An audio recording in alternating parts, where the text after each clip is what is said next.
Hello and welcome to the WrestleTalk podcast here every Tuesday and Friday. I'm Ollie Davis. I'm joined by Luke Owen, DAD, and we are covering Monday Night Raw on this episode. If you haven't already, please subscribe wherever you get your podcasts from. That could be on YouTube, it could be on Apple Podcasts, it could be on Spotify, and exciting new distribution deal. This is sent in from Georgie Tufts on YouTube. My wife got angry when she saw my Patreon bill for WrestleTalk. When I told her it's a wrestling show, she went red with rage. When she heard Luke and Ollie talk, she was so mad, her forehead crinkled up. When I took a picture of her so she could see how angry she looked, it brought up a QR code with this episode on. Yep, that's right. We are now sponsoring Your Marriage Breaking Down. Yeah, we are sponsoring angry partners who are forced to listen to our inane babbling about professional wrestling. Yeah, send in your stories about how your partner or significant other does not like us. In fact, we actually have had people say this to us in person. Like, we have met couples and they'd be like, I'm a massive fan. My partner just listens to your podcast by proxy because I have it on in the car or have it on in the house. And we then have to look at that person and be like, I'm so sorry. They don't even have to be romantic relationships. They could be confused parents. I've had those as well. They would just like, there's someone there with their dad and they're like, yeah, they put it on in the car and I don't know what's happening. My wife has said many times over that she thinks that Brian Alvarez is a really, really handsome guy, but boy, can she not stand it when I listen to his podcast. He has got a lovely voice. I do not know. That is a wild take to me. Like, he's got such... But she thinks every podcast that I listen to has an annoying voice. Yes. In it. It's more because she dislikes you being taken away from her rather than... Probably. Okay, yeah. But can confirm Brian Alvarez is gorgeous. Right, let's get into the Raw review and the main talking point. Hey, what's WWE's big exciting new direction? It's a new landscape Triple H has promised us because CM Punk won the World Heavyweight Championship at Saturday night's main event and Jade Cargill finally beat Tiffany Stratton. What is that exciting new direction, Luke? It's Logan Paul. Yes, it's the same direction we were already going in, but not with Seth Rollins, with Logan Paul at War Games. Yeah, so I did a big WrestleTalk news video about this yesterday. This kind of idea that we're in a bit of a creative malaise. I feel like there is a malaise towards WWE, certainly from our audience and odd chats the weekend and stuff, comments left on our videos. I'm feeling it. I'm feeling it as well. And this episode kind of like solidified some of that because I opened up this episode and it was 2 hours and 45 minutes long. So I was like, are they going to do a big angle on this show? There's no other reason for this to be 2 hours and 45 minutes, not 2.5 hours. There's going to be a big angle on this show. And it opens with a long CM Punk promo segment, which I actually thought was good. It was like, it's the most Punk he's felt in a while. I was just glad he didn't injure himself. There was a bit when he walked down the ramp, and when he came out, he's excited. He's got the belt for the first time in the company. Well, second time, really. And he went over to the fans by the ramp. And I was like, you stay on the ground, sir. Don't you dare jump in. You broke your foot last time you did this. Yeah. And yeah, he just posed with the fans. I also loved his sweatshirt. It's white. It's a white hoodie. It's kind of cream ivory. It's really my bag. Yeah. But I don't think I can get away with wearing something that says Punk in 12-inch high letters on. I think he could barely get away with wearing it as his own name. You like Saudi Arabia? Punk! Punk rock! Hey, maybe the real punk rock is getting on board with authoritarian regimes. So when he did his big pro and he laid out, here are all the people I want to defend this belt against. It's AJ Styles. It's JD McDonough. It's Finn Balor. It's Dominic Mysterio. It's even John Cena. If you want to come for your 18th. And I'm like, mate, there's not enough dates left. If you want to come for the 18th, you come get some. I'm like, man, he's laid out there. Not all those are big main events. It's really only like AJ. Obviously not Cena, but AJ is probably the biggest name that you can say within all of that. And then Logan Paul comes out. And obviously, it's WWE, so I don't recognize anyone's music. But then I recognize his face when he comes out. And I was saying this to Dave Bradshaw in the office earlier when he said, like, what happened on Raw? And I said, Logan Paul's the new challenger. Dave's first reaction to that was like, oh, cool. Because at least the promos will be good. But I felt that Logan Paul got a ton of heat from this crowd. And yet, I don't know if it was all directed at Logan. And some of it was just directed at it's the wrong kind of heat. It's kind of directed at WWE to be like, is this the direction we're heading in? Well, we should point out, me and you have the exact same opinion on this show and the sort of WWE direction. Because I would say this episode was fine. It was like, when you consider the wrestling, some good angles. The Logan Paul storyline throughout the night was very well executed. It's just, it's Logan Paul. I think we're more upset or disappointed with the direction for the next 4 months that this episode sets up. Yes, certainly the next few weeks as we head towards Survivor Series, yeah. But Dave Bradshaw, just on hearing about it, said, that sounds fun. All the reactions I've read have really enjoyed the episode. The Wrestling Observer said it was an excellent episode. So just to put that out front, we are aware that we are maybe out of step with what the reaction was to this show. I've seen some people say they really needed this episode after Saturday night's main event, which was disappointing. But I thought this was the exact same pace that we were heading on from Saturday night's main event. Like, I don't think this is a sharp turn or anything like that. If anything, it's going in the opposite direction because it's going towards... in Logan Paul's defense... And again, this is because I covered this on yesterday's WrestleTalk news. When you look at the history of Saturday night's main event in this second revival, they all did roughly the same viewership. About 1.5 million viewers, 1.4 million viewers, even Goldberg's retirement episode. And perhaps there's an argument to be made, All In hurt that.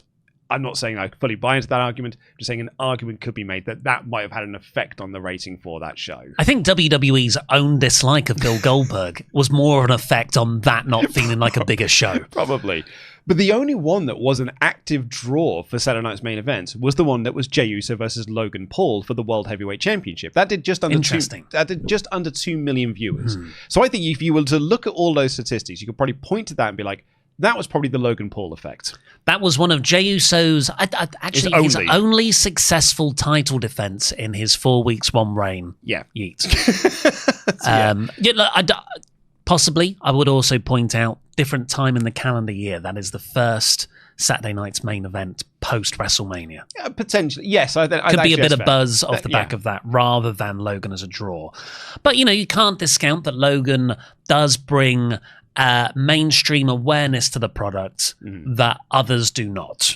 So, but my feeling when I saw that heat, or I heard that heat for Logan Paul, it reminded me a little bit of the Jinder heat, which is not like I'm booing you as a character, more that I am booing you as the choice that WWE have made to put in front of me as a world title contender, or in Jinder's case, as the world champion.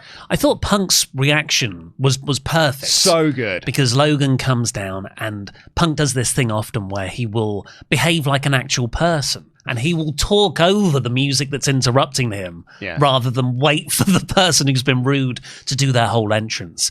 And Punk is just screaming, no, anyone but you. And then he gets in the ring and he goes, look, Ilya Dragunov's doing a US Open challenge on SmackDown. That's more your vibe, which I thought was a slight burial of Ilya's mid-card title.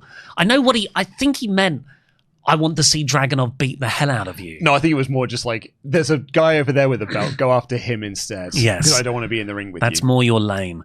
But then Logan pointed out, I've been in the ring with Cena. And lost. I beat Styles at Mania. He has got this sort of track record, but again, none of that was good stuff. And he's trying to get heel heat. The idea is, and WWE are aware, this is an undeserving character, and he is booked as such.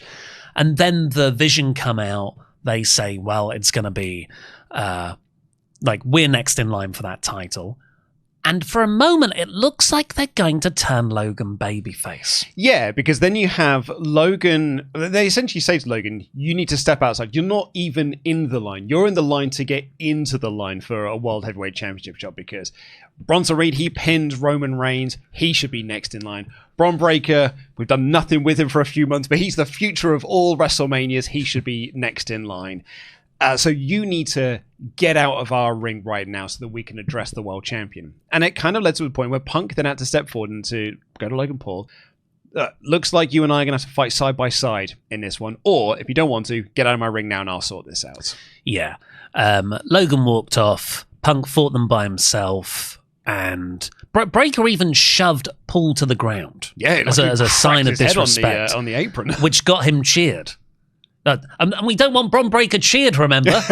That's why he wasn't in the Battle Royal. So great job there, if that's the direction. But the Vision beat down Punk. Logan does make the save, and then they beat him up as well. Punk fights them off with a chair. Yeah, which sets up a very good main event reveal, which I really enjoyed. That was good. Yeah. So yeah, as you've already said, this went on way too long. This was half an hour long, this opening segment. And as you said in your review, and I completely agree with, about 10 minutes worth of actual content in there. And WWE knew that as well, because this was scheduled for 10 minutes shorter. That's why the episode was so long, because this opening segment overran.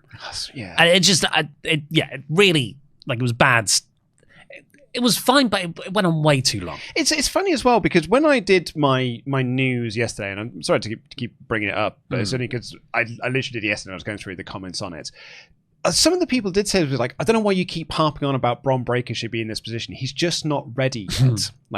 He just needs a couple more years and he'll be ready. He just needs a bit more seasoning and then he'll be ready to go.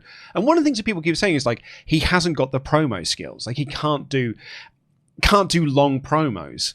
And I think there are just some fans who've been conditioned to think that if you're a world champion, you have to be able to do a 20-minute promo segment. Whereas I would argue no one needs to do a 20-minute promo segment. And also, he's got Paul Heyman as his manager, so he doesn't need to do a 20-minute promo segment. He's got Paul Heyman as his mouthpiece. But we don't need 20-minute long promo segment with the promo train of this person comes out, then this person comes out, then another person comes out. And a lot of people, when Triple H was there being like, it's a new era, it's a new thing, we're like Marvel now, and we're going to be doing new. The second he said that, all the online reaction to it was like, I bet there's a promo train at the start of this show. And there was a promo train. Is that what it's called? A promo train? A promo train, yeah. I've not heard this before. And it was a promo train. All aboard. Choo choo. We're going nowhere. You just sit on the train in the station. So we said in the office when we were talking about this earlier, is that I said to Dave Bradshaw, we are basically on a treadmill now until March next year. Because although we're going to have the Royal Rumble, we're going to have Elimination Chamber that will establish who our main events are for WrestleMania, there will be no actual real build and hype and excitement for it until about maybe late February, March, because it's in late April again, WrestleMania. Mm-hmm. So March is probably... So we're now on the treadmill until March. And as Dave said, feels like we've been on one for a while. And I said, yeah, we've been on one since last WrestleMania. Yeah, it's just the long walk between WrestleManias now. And it's not even in a different place. It's just, you might have just stayed in Las Vegas for a whole year. Yeah. But later on, because there was an effort to lead you down a path that they could do something interesting. And again, I don't want to be the guy who always calls for a heel turn or a return to make something exciting. But I do feel like we're at that point now, because I think Punk is well overdue for a heel turn. He's been babyface for 4 years since his return. I don't think even Punk wants that. He wants to be a heel by this point. I feel like he's quite creatively uninspired. But now he's got a belt. That's the only thing that's changed. So we have Jay walking up to Punk backstage later on. And there's a bit of intrigue there. Jay didn't know whether to listen to his brother, himself, or Roman. And he lost to Punk at Saturday night's main event. And then posted to his social media, y'all win. Because there's all, Jey Uso fatigue is real. There's the online discussion about this last week. There was that sign in the crowd at Saturday night's main event during Jey Uso's entrance that effectively said, anyone but him. Like, why is it always Jey? There was that LA Knights last week held up that sign that said, stop pushing Jey Uso, push LA Knight. No LA Knight on this show, and no mention of him either as well, which is conspicuous after what happened last week. So yeah, it felt like Jay was responding to that. Okay, fine. I'm going to be going in this other direction. But then... But one of the more interesting things about Jay is that he was conflicted. I was eager to see how this Jay would experience a loss for the world title, because usually that has sent him down a darker path. No, it's all good. Super cool. He fist bumps with Punk, says he respects Punk for beating him clean. He says, I should have gone to make the save for you. But your whole character for the last 5 weeks has been, you got to look out for yourself. I mean, I guess the argument is that the character growth that he has had is that he was convinced by Roman that that is the direction he should go, and yet it still didn't win him a world title. So maybe he needs to reflect upon that, and the direction he was going down before Roman got in his ear was the right way, because when he was doing that, he did win the world title. He beat Gunther at WrestleMania. But later on, Paul Heyman goes to see Jey Uso in his locker room, and he just can't figure out why Jey would team with Punk. And Jey explains again, I respect Punk because he took it one-on-one. There was no interference, blah, blah, blah, generic babyface stuff. He doesn't care what Roman says. He doesn't care what Jimmy says. He cares about what Jey says. So this is Jey talking, not Paul there. And Heyman says, well, sounds like you got a singular vision. And teasing the idea, opening the invitation to Jey to join the vision. So, which, yeah. I don't think is the right move. But it would have been something. It would have been interesting because Jey realizes he needs his own bloodline with a wise man in Paul Heyman to get the belt. Well, yeah, do you know what? Actually, that's a really good idea and a really good, interesting direction. And I think because, as I said, I thought there was going to be a big angle on this show because it was 2 hours 45. I was like, I think they're going to do something that's big on this show. And when they had the backstage segment with Jey and Punk at the start of the show, I wrote in my notes, he's so turning heel at the end of this show. Because it was such a false friendship between them. I was like, man, it was red herring. I was completely fooled by the red herringness of it all. The Richard Herring showed up, and I bought it hook, line, and sinker. But I was like, I think they're going to do something big here with Jey. So, but like the reveal at the end of the show is that Logan Paul just turned heel again. I didn't get that there was a fake friendship between Jey and Punk because I'd just seen Stephanie Vacquer and Nikki Bella hug. That's a fake and friendship. Everything seemed incredibly authentic after that. The main event is Jey and Punk versus The Vision. Jey and Punk work together very well, hitting tag team moves. Punk pulls down the top rope so Jey can go outside, physically and visually showing that these two are on the same page. But they just beat each other up too much, the two teams. And I don't know what it is. When the referee counted 2, I was like, oh, it's a draw. Out. It's a count-out draw. Just, it's the cadence of the referee counting. It's so much quicker. It's quicker, and usually the referees, if it's not the finish, make an effort to go, get back in the ring. I'm going to count you out. They're also more framed in shots. Yeah. So the audience, can visually see the referee counting. But what really made, and I barely laughed at this when I watched it this morning, is that you can see that Punk and Reed have realized they're far too close to the ring and can easily get back in. And they both almost look up at the referee and then just start going like very slowly and lightly buffing each other by the apron. I was like, you look like dorks now because you quite clearly just looked at the referee, seen you're being counted out, and gone back to fighting. And that, to me, is a micro version of WWE's macro problems right now. They're stretching things out, and it's predictable. Because as soon as it happened, I was like, oh, it's going to happen. I don't think it was a good finish. I think it was a cop-out finish. This is the main event. I feel like the clean finish at Saturday night's main event, clean finishes up and down this show broadly, is distracting people from, this was a lame finish. But the brawling continued afterwards. Punk... they're all fighting, and Logan comes down to make the save, and he's got the brass knuckles. It looks like he's going to save Punk, but he turns and he clocks Punk on the chin, knocking him out. Good spot. Which was a good reveal, even though that's an example of a good predictable thing. Yeah, absolutely.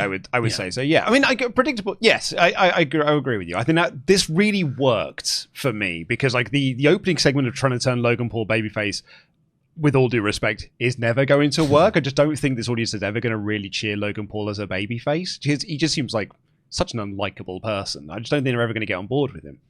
So to do a quote unquote face turn and then reverting back to heel within the same episode. Really just felt like he was still started the show as heel, had a heel segment, then had another heel segment at the end. But it actually just worked character-wise, and I thought it was a really good reveal. I think WWE was using our fear that they would turn Logan Paul to make it effective. But yeah, Logan hands the brass knuckles to Paul Heyman. It was staged very well. He was a good performer in that regard. And yeah, Logan has, I don't think, joined the Vision, but he is certainly aligned with the Vision because, oh, what's that? Coming over the hill. It's a War Games. Yes, it's a War Games. So we need some people to get into that cage and fight alongside the Vision. So we're just going to have to see some good guys getting together and some bad guys getting together. And this is my issue with WWE. It's not so much the episode that we saw and how it was enjoyed in real time. It's what I see happening over the next 4 months. I'm not excited by it because the next month is going to be dominated by, oh, you need a team and I need a team, but we're only doing it really because War Games is round the corner, not because there's an actual inbuilt feud here. Yeah, someone's going to have to lay out the challenge for War Games. And it was like, well, yeah, because it's in 2 weeks' time, so someone's going to have to get in there. Then everything's going to stop for the John Cena retirement, which is, fine, but these won't be big title feuds. I think Triple H will give Punk filler opponents, Monster of the Month opponents that he can just do something and move on from. The Rumble, again, will be dominated by the Rumble stipulation, not necessarily the title feud going into it. Although we did have a good Cody versus Kevin Owens one going into this year's, but no one believed it. No one believed the title would change hands. Say that there were a few people, insane people, even within these four walls of WrestleTalk HQ, who genuinely believed that Kevin Owens was going to win the title and it was going to be him versus Sammy for the title of WrestleMania. I told them they were all insane because I think we need to get off that train that we're going to do Kevin and Sammy for the title at Mania. But there were people who did think that there might be a title switch. Then it's the Chamber, which again will be mostly about the Chamber matches, and then it's WrestleMania. So that's April. Yeah. That's April when we'll get our first proper feud that you can buy into. There's going to be a title change against Punk. Yeah. And the same with Cody. The same with Cody on SmackDown. Nothing's going to happen with that belt until March. Yeah. He's beaten Drew several times. Jacob Fatu's out injured. LA Knight's not serious. Jey Uso we're bored of now. Bron Breakker's apparently not ready. So Brock Lesnar's Brock Lesnar. And now Logan Paul's in this team. I'm like, what is there to get excited about other than stops I've been to before, places I'm not interested in visiting on this slow train to WrestleMania? I think it's a real good bit of this show that you can look at and you can say this is part of WWE's problem at the moment of there was a period of time a couple of years back when WWE was so hot and everyone just felt like this huge star. No matter where you were on the card, people felt like stars and you could put people, like anyone in matches and be like, wow, these feel like big. But now a couple of years later, a lot of that feeling is dissipated and these people they just feel like it was in 2019. Just a bunch of mid-carders hanging around and a few main eventers here and there. Never more so is that evidence in me than when they announced the first two matches for the John Cena tournament. Because the John Cena tournament is like, it starts from Raw, it starts from SmackDown, it starts from NXT. It's people who don't even work here. That's not WWE teasing. Matt Cardona. It's not WWE teasing it's going to be Edge or Jericho. It's WWE trying to make you think it could be Edge or Jericho, which I think is a really smart play by them. But you're right. It'll be Matt Cardona. It'll be Joe Hendry. It might be Mr. Iguana. They'll do a couple of meme wrestlers within there. It's a 16-man tournament. So when they announced the first two matches on here, and again, I'll use Dave Bradshaw as the example here because I told him, and his reaction was, because it's Rusev versus Damian Priest and Nakamura versus Sheamus. So 75% of those names are, mid-carders for the last 10 years. Yeah, and they've gone up and down into the world title pictures, but they are, they're mid-carders. And none of them are going to win this tournament. Yes. So if none of these four guys are going to win the tournament, I think you didn't need to do all four of them. I think it would have been insane if you'd have done like Javon Evans and Leon Slater and Jeff Hardy and someone else and been like, wow, that's incredibly wacky. But one of the four should have been an exciting name in there. Someone not going to win, but makes you go like, oh, wow, they're in the tournament? Like, if it if it had been Leon Slater, if it had been Javon Evans, if it had been like Jeff Hardy, to make you go like, whoa, Jeff Hardy is in the John Cena tournament? That's really cool. That's really exciting. I can't wait to see who else gets announced for this. But no, it's Rusev, who we've just seen lose a bunch of times for the Intercontinental title. It's Damian Priest, who's been losing to Aleister Black on SmackDown. It's Shinsuke Nakamura, who's had, 3 matches in a year, and he was champion for some of that. And it's Sheamus, who we just saw get beat by JD McDonough last week. It's just a bunch of nobodies who aren't going to win this tournament. So even in this big John Cena retirement tournament, the first 4 names are like, sort of a quarter of it. All right, fine. I would say one problem with that is that's what happens when you trust your kayfabe booking to a randomly allocated tombola. Well, who in their right mind? Adam Pearce. Oh, and Nick Aldis, you are in charge of selecting who John Cena's final opponent is.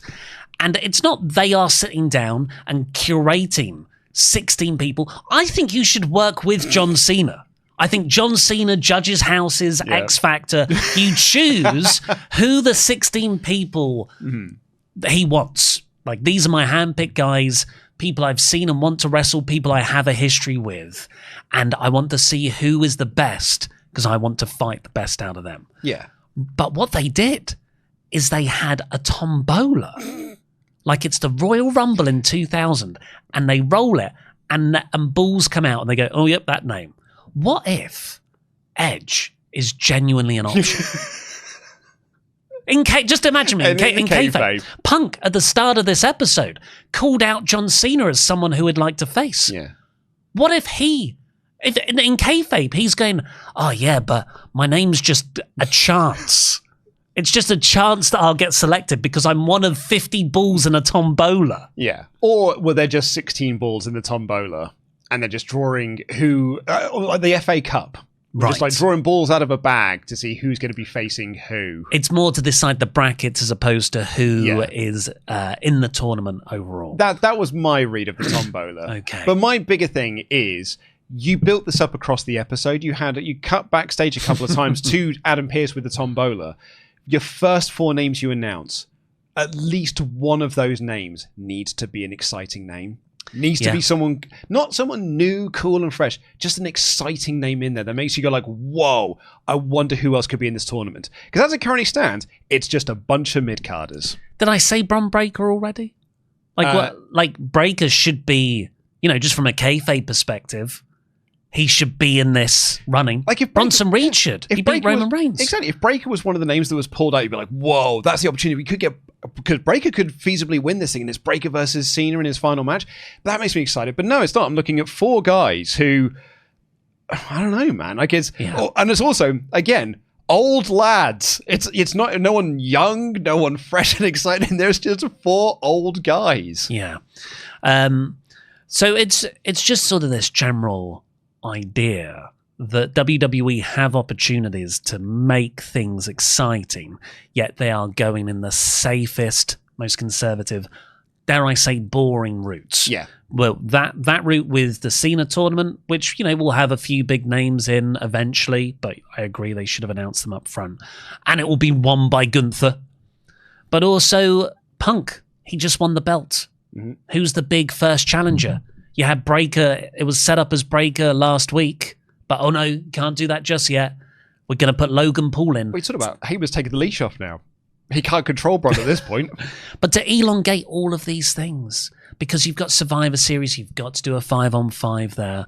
Look, There's no pay-per-view in December. There's no pay-per-view in December. I honestly believe we will get Punk versus Logan Paul, and it will happen at the Saturday night's main event on Saturday 13th of December, where John Cena will have his final match. Agreed. Because look, it's a big profile spot. Logan brings in more mainstream people. Yeah, but that's 6 weeks away. 6 weeks away to build a Punk Logan Paul match. Like, if this was, you're going to have a match next week or in 2 weeks' time ahead of the War Games thing, I'm like, okay, that's a fine throwaway first thing. Mm-hmm. But it's not. This will be the next month and a half of Punk. Yep. And I don't find that exciting. No, I don't either. And bland is another word that I would use to kind of describe the current feeling I have towards WWE at the moment. But also I think it's, they go through this every single year. I feel like it's exacerbated more in this year, but I feel like we also had this a couple of years back when when Judgment Day were dominating Raw and they were all over the show, and it was like every week this is the same thing. But from end of April until January, WWE go into treadmill mode. Yeah. Because really, this company only exists between January and the end of April. It is the Rumble through to WrestleMania, and then everything after that is effectively an off-season until we start the road to WrestleMania again. And I think that's a real missed opportunity. I think that is a poor way to run a business, for starters. B, I think that's why you're now seeing these reports of ticket sales are slowing down for some of these shows. Part of that is the prices, because it's far too expensive to go to these shows. But if you're going to be charging people ludicrous amounts of money to go to these shows, you need to give them a reason to want to pay for it. You got away with that last year when the company was super hot. Yeah. You cannot get away with it now when the company is just, fine. When the company is 3 stars, you cannot be charging 5-star prices. Well, let's get into the full play-by-play. We've covered the very long opening segment. And then we went into our first match of Stephanie Vacquer and Nikki Bella. They're best friends, don't you know? Versus the Judgment Day's Roxanne Perez and Raquel Rodriguez. You know when people just keep telling you they're such good friends, it makes you not think that the commentary kept saying what good friends they are. They're such good friends. One of the things that's taken the WWE by storm as of late is the friendship between Stephanie Vacquer and Nikki Bella. And I get it is just being done because Nikki's going to turn heel and that's going to make the friendship betrayal all the more. But man, it's about over-egging this pudding. Yeah, this is very much telling, not showing. Yeah. They tried to show and it was terrible because they stood on the apron, they did a little hip bum bump together, and then they did a little splash on Raquel and Roxanne, and then they hugged afterwards. And I was like, this is so not cool. Stephanie Vacquer is cool. Yep. And hanging out with Poochie is making her increasingly not cool. Down to the cap and everything. Fearless Nikki Bella. I don't know why she's still here. She came back to have a match with Liv Morgan. Liv Morgan got injured. And is this an admin error? Because she wasn't able to have that match? Yeah. She's just stuck in the system and the AI keeps putting her name in matches and feuds. I think that's what it is. AI keeps, because remember that the reporter that AI thought Bobby Lashley was still there. The AI just thinks that Nikki Bella is one of the most featured characters on the program. Yeah, and that we want to see her. Because, look, if this is the direction that Nikki's going to turn on Stephanie, so what? I don't want to see that feud. I certainly don't want to see the match. The women's the women's division is by far the best thing on Raw right now, but that's because of the tag title and the Intercontinental title, not the women's title. Yeah. And it should be, because you've got Vacquer right there, and she's excellent. But where's Io Sky? Where's Rhea Ripley? Well, Ripley's hurt. Ripley broke her nose. Is she hurt for ever? I don't know. Why can't she do promos? Bianca Belair broke her finger and she's been out since WrestleMania. I do not want to see Nikki Bella. This feels more like a mid-card title feud than the mid-card title. Yeah, it does a little bit, yeah. This didn't work for me much. The match is fine, there's another problem. I feel like we're being real negative Nancy's on the show, so I do apologize for this. But one of the other issues I had with this episode of Raw is that there were 4 tag matches on this show. And as we've covered quite a few times on this show, WWE tag matches are the exact same match. They just Command-C, Command-V, Control-C, Control-V, depending on what platform you decide to use for your copying and pasting. So when you have 4 of them on one show, by the 4th one, I was sick of seeing heels work over one babyface to build to a hot tag, then 5 minutes of everyone running wild. Because each one of these, I was like, and this was the first one, then we got another one, then we got another one, and then we got another one. And everything just felt so formulaic. And then with this, the end of it is Roxanne Perez pins Nikki Bella. And what does this set up? Raquel Rodriguez versus Stephanie Vacquer. Why didn't Raquel just get the win? Why didn't Raquel pin Nikki? And that's why Raquel then gets the shot. I don't know. Because it's she couldn't deal with Raquel's power. Then have her win. They built some of the match around Stephanie facing off against Raquel. And being unable to hit the Devil's Kiss, which will be the big spot when they do their match. But you're totally right. That means Raquel should get the win on Nikki, and then stare down Vacquer like I'm coming for you next. I guess the booking was that Raquel's so big and forceful, she kept Stephanie away from breaking up the pin. So okay, but still, Roxanne feels like she should get the match then. Yeah. No, I agree. And also, if I may, then she can beat Roxanne so that she can then face Raquel Rodriguez, because that's the rule of this tag team, is you beat Roxanne to get a match with Raquel. This is one of those feuds that feels like it's been going on forever, and I'm not excited for the next stage, nor where I see it going. I love how you say it's been going on forever. I think it's been 2 weeks. Well, Nikki Bella and Stephanie Vacquer have been friends for at least 3. Yeah, and it dates back to when she couldn't even say her name correctly. I think it also feels longer because these 2 Judgment Day members just do the same vortex over and over again. Mm-hmm. Face Raquel, beat Raquel, do a match with a tag, then face Roxanne. Blah, blah, blah. They move on. I don't care. Seen a video package on the tournament, which was very good. We saw it at Saturday night's main event. Mm-hmm. We got the J-Punk interaction backstage.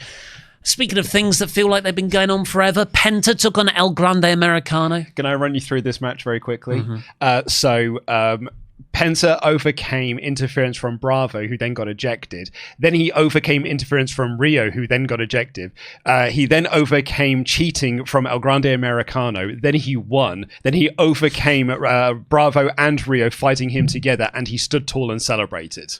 Yeah, well, he's taken the Americanos by storm, this Penta.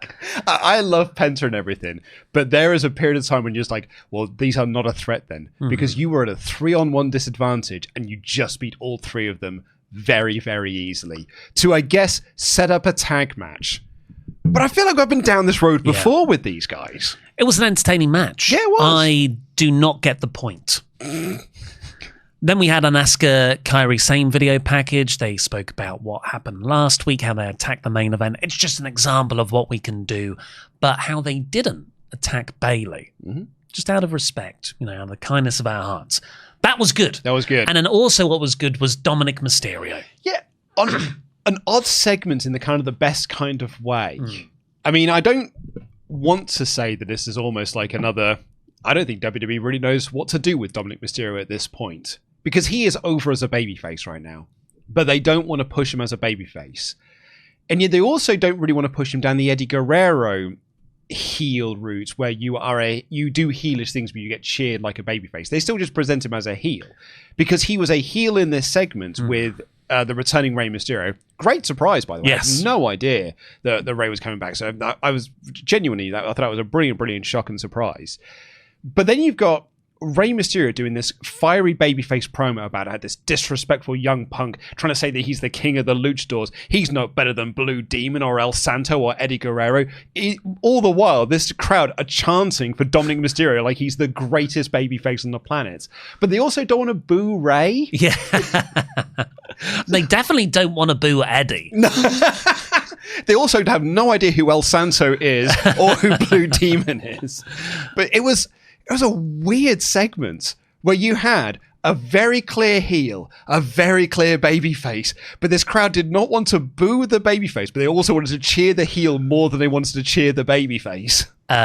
Dom had a great response to the Eddie Guerrero bit, where he said, "Keep my dad's name out of your mouth," which got a huge pop. So good. But then he said, "I'm better than Eddie." And the crowd were like, "Oh, no, we don't like that bit." But I enjoyed, regardless of the weird psychology, it's so over. Dom is so over that he overcomes traditional wrestling fundamentals. And the crowd started to chant, "Whoop his ass," for Dom against Rey, I believe. Yep. And Rey said, "As long as I'm around, Dom will never be the greatest Mysterio."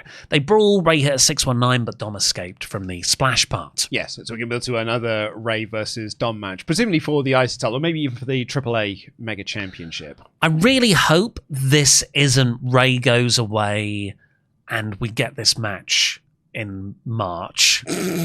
I really hope that they should now have a match at Survivor Series. And then they should probably have a run of 3 matches, building finally to the mask versus hair match at Mania. Yes. Like that's how I see this feud going. It's how I've seen this feud going for years. But the report was it was going to be Dom versus Cena at Survivor Series for the IC title. Is that an actual report? That's what Meltzer was saying, was like that's the plan, because then it's Cena defending the IC title against whoever wins the tournament at Saturday Night's main event. Well, that's okay. Because that's why I thought this is a AAA Mega Championship thing. Because it's all about being the king of the luchadors. It's about the respecting the tradition of lucha libre, which makes me think this is not going to collide. This is not going to finish at WrestleMania. It's going to be at the next AAA show that they do, whenever that is. Are you telling me I won't get to see John Cena's ugly leg drop from the top of the War Games cage? Sadly not, I guess. Lyra is acting backstage with Bayley. It's the best part of the show every week. You know what? I'm coming around to it. Yeah, get on board. Get on board. Get on the train. This is the fun carriage on the boring train when Lyra's there. She can count on Bayley. They do a special handshake, stuff like that. Then, this was actually my favourite part of the show. Yeah, it's because good. Becky Lynch is back. She interrupted Joe and Wade doing a link to camera on commentary. She stands on the commentary desk and she just does her ranting Karen promo style, where she talks about how she's cool. New Mexico, where they were, isn't cool. The best thing to come out of New Mexico is a show about how much meth you people do. Which is? Breaking Bad. Oh, okay. Which is just a brilliant... You can see Wade, Joe's doing these... No, I'm a babyface commentator. You can't say about the good people, the good drug addicts of New Mexico. Wade is losing it. She just talks about how it's a really bad time right now. I've got a hot husband who's at home and he has heard there's this crooked referee that is holding me down. So good. And this stuff about Maxine, that she thinks she's great, but she's just lucky. She's lucky she got to be in the ring with me. It's a fluke. She sets up, that will probably be a match at Survivor Series. I can't wait for it. That's how good Becky Lynch is. Yeah. An IC title match between her and Maxine Dupree. I also cannot believe I didn't think of this last week. It was pointed out by Gorilla Position when I was listening to them, their podcast last week. We know when Maxine said, I need to go and learn from someone, and you said that you think it's going to be AJ Lee, and I said, well, it's probably going to be Natalya, they're a tag team. Chad Gable. She's going to go learn from Master Gable again. That'd be cool. Yeah, and that's how you bring Chad back to TV. He's not going to be doing the El Grande Americano stuff because we've got someone else doing that now. And he's going to go back and do Alpha Academy again. Yeah. I mean, it feels like a step backwards. Well, what else are you going to do with Chad? Yeah, exactly. Take a step forward with him. The coolest bit, though, was Becky walks away. She walks up the ramp, and the Kabuki Warriors come out for their match, their tag match against Bayley and Lyra. And they just stop, and Asuka takes off her mask and looks at the belt on Becky's shoulder. This IC title division, along with this tag division, feels so much more stacked than the main event scene. Yeah. Because the main event scene is Stephanie Vacquer versus Nikki Bella. Mm-hmm. And Raquel Rodriguez. Yeah, that's the mid-card belt right now. Like, I love Stephanie Vacquer. They're not booking her like the top champion. Well, she's not They're supposed booking to this be. belt like a mid-card belt. She's not supposed to be the champion right now. Naomi's supposed to be the champion right now, but she's pregnant. Some might say that's an injury, but I think those people are wrong. But she's pregnant right now. So they don't know how to pivot. Yeah. She's not their original plan. Maybe it's the same with Punk. You're not our original plan, so we don't know what we're supposed to do now until Mania. And she's Stephanie Vacquer. It's meant to be Naomi, and Nikki's meant to be facing Liv, and they're just stuck. They're just stuck until these women can come back. It's like my GM mode when you've got two other feuds that are on level 3, but then like there's two other components of it that are injured or like they're power cuts. You're like, oh, I've just got to do this for the time being until I can get them back. This went into the Kabuki Warriors versus Bayley and Lyra, which I thought was... I enjoyed it the most on the show. The crowd did have this nasty habit of chanting, "This is awesome," when it's, really the more appropriate chant would be, "This is good." Yeah, because that chant has lost all meaning. Mm-hmm. It's the "we want tables" of positive chants now. But at least save it for when the match enters the final third. It starts. It's not the middle. It's not being done because something they're seeing is awesome. It's being done because, well, we need to do it at some point during this show because we've paid our money to come to a WWE show. We need to do this chant at some point. But Bayley got the hot tag. No, what did they work at? Did the heels work over Lyra? Did they?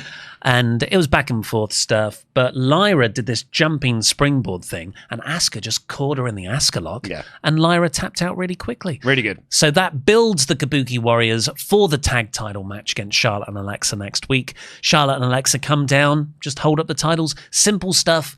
I really like these three teams. Yes, me too. Because we are definitely getting a TLC match. And if they don't do that, this company is dead. But again, that is at WrestleMania. And that is 6 months away. 5 months away? Then we got Judgment Day. They're happy backstage in the clubhouse because Rox and Raquel won, and Raquel's going to get a women's title shot next week.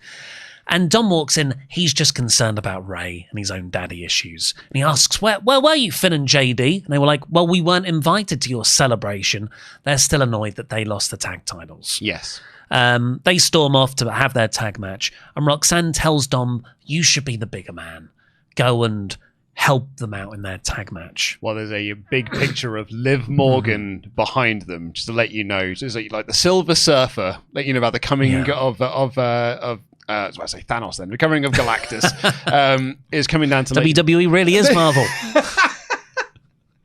Yeah, I mean, on that note, I'll just take a aim at you now, because I'm sure the comments will as well on today's news episode, when you wanted to make a joke that you think that Marvel is stale right now. In the year when Marvel released Thunderbolts and Fantastic Four, they're back. Oh, yeah. No. Did you not hear? They're back. Yeah, I sat through 2 years of AEW fans saying the feeling's back, when what they were mistaken it was, that was a good show. That was a good one-off show. Come back to DC. Oh, we're here with DC, baby. You've had one hit. We've had Peacemaker season 2. Okay, so a handful of people saw that. I'm talking about the movies here right now. Superman, yeah. Yeah, so you've had your one hit. They were on fire. On fire. 100% hit rate right now. You have had your WrestleMania 40. Let's see what happens with your follow-up after that. Yeah, can't wait. I agree. So my bigger point about Roxanne and Dom, there was a little bit of flirtatiousness at the start, because, you know, the thing was Roxanne is there via Finn to break up Dom and Liv, because Finn didn't trust Liv, I think. I can't even remember now. Well, yeah, he was... If I remember correctly, the story was there are no leaders in the Judgment Day, but Finn wanted to be the leader of the Judgment Day.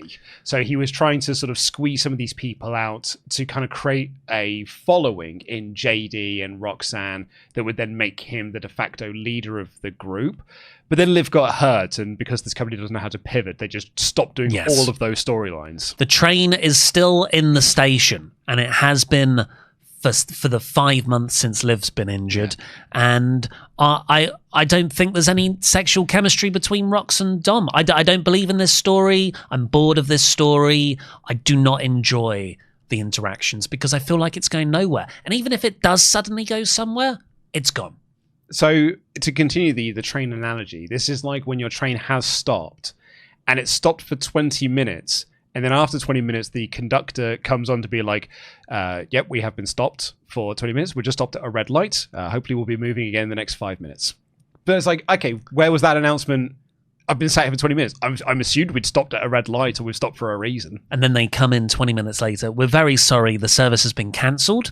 You'll all have to get off the train now. A new train will be along shortly. Yeah. Then we got AJ Styles and Dragon Lee versus Finn and JD. They were never going to... Did the heels work over one of the baby faces to build to a hot tag? They were never going to drop the belts this early, so it was a bit of a predictable thing. The more intriguing part was, what will Dom's involvement be? You're right, it's exactly the same template as usual. There was a bit of intrigue at the start because Finn and JD just went straight for AJ and Dragon Lee on the bell, which showed how desperate they were. But Dom's at ringside. He tries to distract the referee, and there was a little bit of a near fall off the back of that. Dom goes to hit AJ with the title on Finn's instructions, but the referee sees him, and then Sheamus takes out Dom. And then there's a shillelagh shot on AJ by Finn, but there's a great near fall save from Lee. That's now a spot in all their matches. Styles clash to win. Yeah, not as good as the match they had a couple of weeks back, but still very good. Mm-hmm. And then we've got Nikki talking to Stephanie as she's walking off, and Nikki says, "I just keep questioning why I'm here." I was like, you and me both. Yeah, Nikki was like, I thought I'd be able to hang with all the women now, but I just don't think I can. I just don't think I've got any more. And then Stephanie was like, what are you talking about? You're a WWE Hall of Famer. You're Nikki Bella. You're awesome. You're one of the greatest to ever do it. You're the Michelle McCool of the WWE Women's Division. You should be put up on a pedestal. And Nikki was like, yeah, I guess you're right. Good luck in your match next week. I know you're going to smash it because you're also pretty good. A lot of people have been praising Stephanie on her improved English in the promos recently. Maybe she hasn't actually learnt that many new words. It's just these same lines about Nikki Bella. So if she goes and tries to talk in English in other scenarios, she just starts talking about Nikki Bella again. I've got this pet peeve at the moment because Selling Sunset's back, and you see it a bit in the traitors. What is Selling Sunset? Selling Sunset is a reality TV show that's conceptually based on a LA high-end real estate broker place, and it's run by two twin guys who just employ painfully thin women. I cannot watch the show without getting hungry. And they all hate each other. The drama, it's house porn because it's wealth porn. You get to go through these really expensive houses that they're selling, but then it's mostly about the drama between the girls. It's Real Housewives, but the housewives have jobs. Okay. And don't all the Real Housewives, aren't they all realtors as well? Isn't that what? Yes, most people in America are realtors. That's what my understanding is. It's like any time you hear about an ex-wrestler from the 90s, they're like, oh yeah, they're a realtor now. Yeah. Because I feel that's just what all Americans do. Yeah. You have a job for a bit, then find out you can be a realtor, so you get your realtor's license, and then you're just a realtor in the local area. Yeah, which estate agents are the worst people on the planet in this country. So I don't know if it's the same over there. Does everyone hate their estate agents? Realtors in American parlance. Anyway, everyone calls each other amazing. Oh, really? Even though they don't mean it. You're amazing. Oh, you do this a bit. And Stephanie said it here. You're amazing, Nikki Bella. I just don't buy it. You don't think people are amazing. Yeah. What does amazing mean as a word anymore? Isn't this what we were talking about with Sullivan recently, where he was like that word? Awesome, awesome, wasn't it? Awesome used to mean in awe of something. Now it just means, oh, that's really good. But yeah, amazing. It's just such a cliche now. You see it on traders. Oh, I'm gonna have to put your name down, but I think you're an amazing person. Yeah. I'm gonna eliminate it from my lexicon. So you're eliminating the word amazing. Yeah. Okay. I honestly, I now think it's for idiots. If you start calling people amazing, I think you can call something amazing. Right, okay. Well, I was about to say, we need to establish what the rules are here, because I was about to ask the audience to keep track of any time you say something is amazing. But your objection to it is not saying that, like, I think, what can I point to? Okay. Oh. I think this championship is amazing. By the way, I believe this does belong to you, because I thought that WWE might try to do something interesting, and you quite rightly predicted they would take the bland, boring option, so congratulations to you. I think that belt design is amazing. Yeah.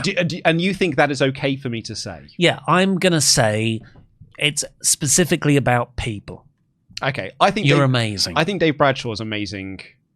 I think at commentary. I think you could say that. I think you could. Yeah, I think you can describe. You're amazing at writing scripts, Luke. Oh, thank you, Luke. You're amazing at being a jerk, Luke. You're amazing at leaving your coffee mugs down in the studio. Oh, I'm wicked at that, mate. I'm so good at doing that one. Oh, this coffee cup right here. I'll take this back up on Thursday. So that's okay. It's if you just describe someone as amazing, because really you don't know what to say. That's my point. Because Stephanie isn't friends with Nikki Bella. Yeah, they do not interact outside of the 2 hours that Monday Night Raw is on. Stephanie's conversations in kayfabe with Nikki are just reading out Wikipedia entries. You were employed from this period to this period. Nikki Bella, you are a professional wrestler, most famous for World Wrestling Entertainment. You have a twin sister. You are amazing. Yeah. Amazing is just a way of saying nice or boring. Yeah, I guess the reason, because I don't think I've ever used that term to just describe a person. Yeah. Yeah. Okay, so now and that's the last bit we'll talk about because we've covered the tournament and the tag match. Yeah. Let us know if you agree on the word amazing. Is it grinding your gears? Describe this podcast as nothing but amazing in your comments. Say the podcast gets amazing from timestamp when we start talking about. Anyway, thank you for joining us here today. Go over to patreon.com/WrestleTalk where you can get loads more exclusive podcasts like us currently diving into the Aces and Eights saga over in TNA back in 2013. I got a message from Ollie Davis yesterday because we're recording Bound for Glory 2013 tomorrow, and I got a text message from yesterday being like, this show is bad. Yeah, I said it's not amazing. It was not amazing. And also, just a little favour for me, I'm at 37 Amazon reviews now, most of them good. For my book, Here Rational. Are any of them amazing? Yeah, I should go through. I think if you say amazing writer, that's okay. That's okay. You are amazing. Annoying. That's annoying. But yes, I want to get up to 50. That's the next milestone. So please, if you've bought one on Reddit, you have to have bought one at least. Please leave a review there. And I'll give you a shout out by name on the Friday podcast. Oh, fun. Yes. But yes, thank you. Don't try and do a genuine review. Don't try and pop me because that will just be the reviews are there to convince other people to buy the book. Yeah, if it's full of in-jokes about it will come off as insincere. Yeah, it will feel fake and it won't convince other people to buy the book. But for now, I've been Ollie Davis. This has been Luca and DAD. Go over to patreon.com/WrestleTalk. Jam that jam. Jam that jam.